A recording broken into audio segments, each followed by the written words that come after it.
This is how the NBA feels about Cade Cunningham now. I'm a fan of Cade Cunningham. But I think that Cade Cunningham is the future. After entering the league with the weight of being the #1 overall pick, it took Cade a while to figure it all out.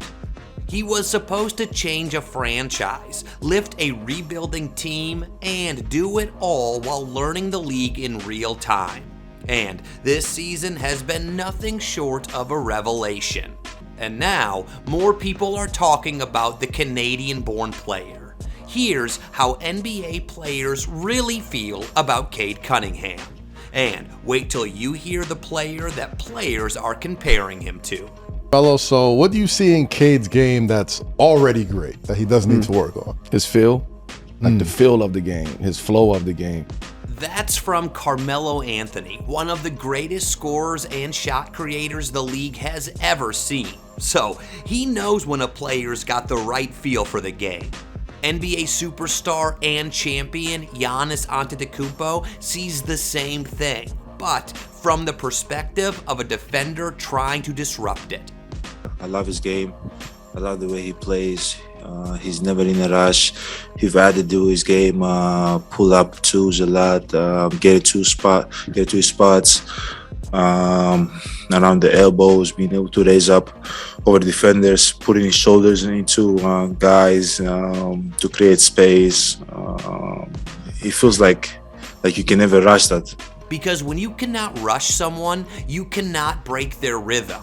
And when a guard owns the rhythm of the game, he is already halfway to owning the outcome. Now, there's another superstar in the NBA that's just like that, but we'll let the NBA players tell us if the comparison is correct or not. But first, here's Paul George talking about Cade's strength and athleticism. I love Cade's game. He's really good. He's athletic. He's strong.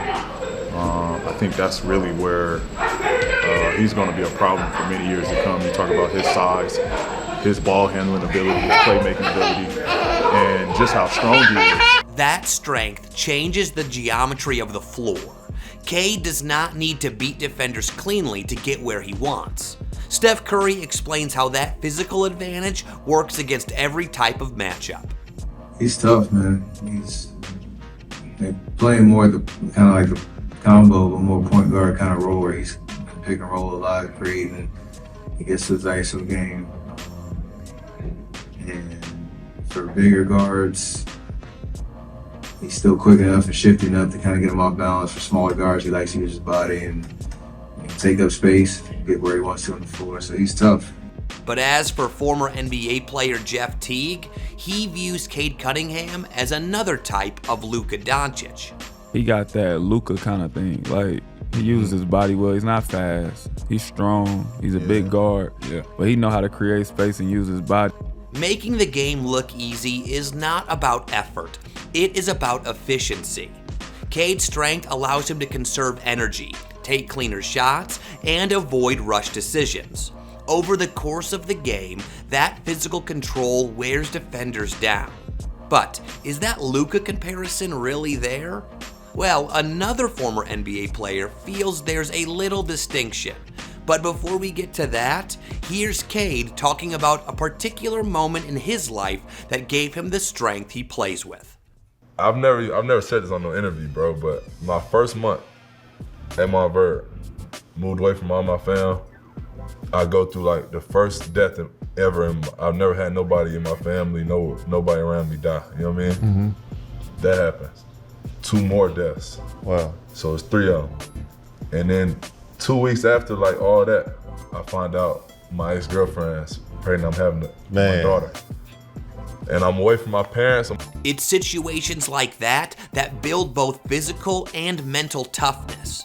Cade shared that with Kevin Durant, but what does KD think about the Piston guard? Man, special, man. He can do it all out there. At the point guard, at 6'7", he posting up, he's shooting a 3. Yeah, he bringing back the big guard.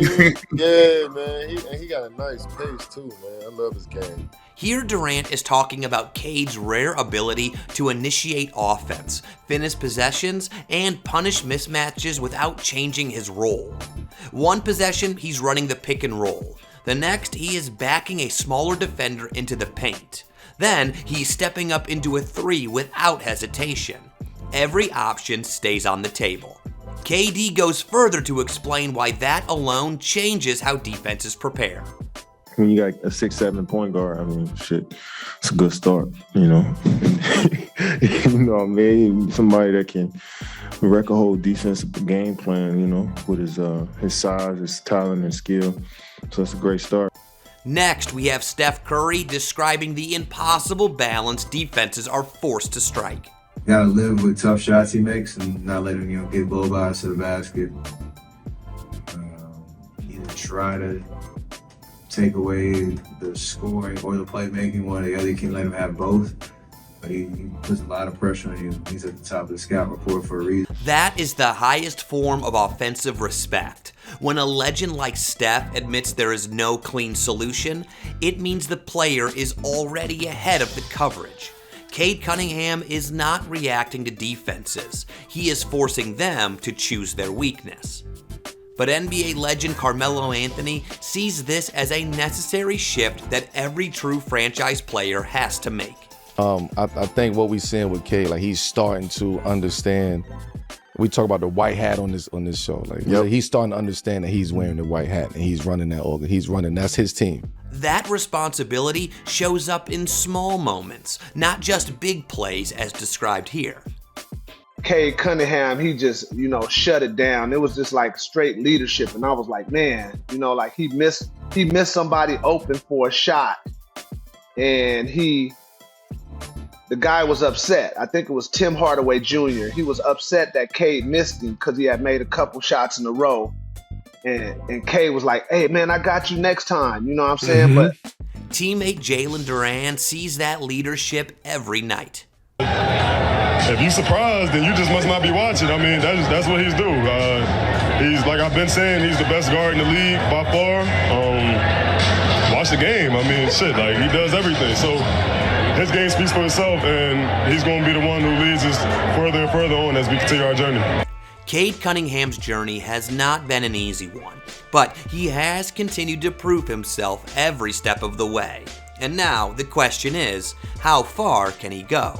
As players, whether it's now or later, Cade Cunningham is going to find himself in a championship conversation at some point in his career. He got the stuff, he got the goods, so I'm going over.